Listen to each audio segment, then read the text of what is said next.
La gratitude rend heureux parce qu'on en fait si rarement l'expérience tangible. Une phrase de Stefan Zweig dans 24 heures de la vie d'une femme. Il ne faut pas confondre la gratitude avec la politesse, ce fameux merci qu'on apprend aux enfants, le premier degré du savoir-vivre. Celui qui s'affranchit de cette convention sociale est mal éduqué, un rustre, un malpoli. Dire merci, c'est montrer patte blanche pour pouvoir intégrer le corps social. Ça devient une routine mécanique. On s'habitue à l'entendre et on se sent obligé de le dire. Comme tout automatisme, on en oublie son sens profond. On attend le merci comme le vainqueur sa couronne. On le dit du bout des lèvres ou en maugréant ironiquement. Ce mot repose entre deux rives d'un fleuve turbulent. Entre ces deux rives, il est souvent malmené, jusqu'à parfois sombrer. Le fleuve est agité et profond. Il paraît infranchissable. La distance à franchir est infinie. De vous à moi, de lui à elle.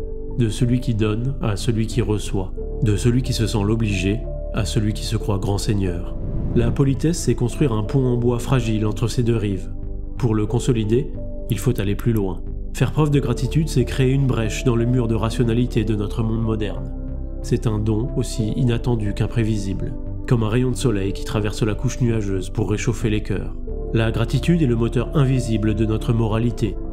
Rendre grâce, c'est faire naître des sourires sur les visages. C'est embellir un instant fugace, une journée morose, et parfois bien plus. Le pouvoir de quelques mots positifs est infini. Exprimer sa gratitude, c'est aussi rendre grâce à la vie elle-même. Travailler sa faculté d'appréciation et se comprendre soi-même sont les doux fruits que l'on récolte en exprimant notre reconnaissance.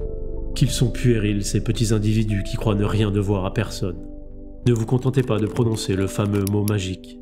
Ce sont les mots qui viennent du cœur qui transportent la vraie magie.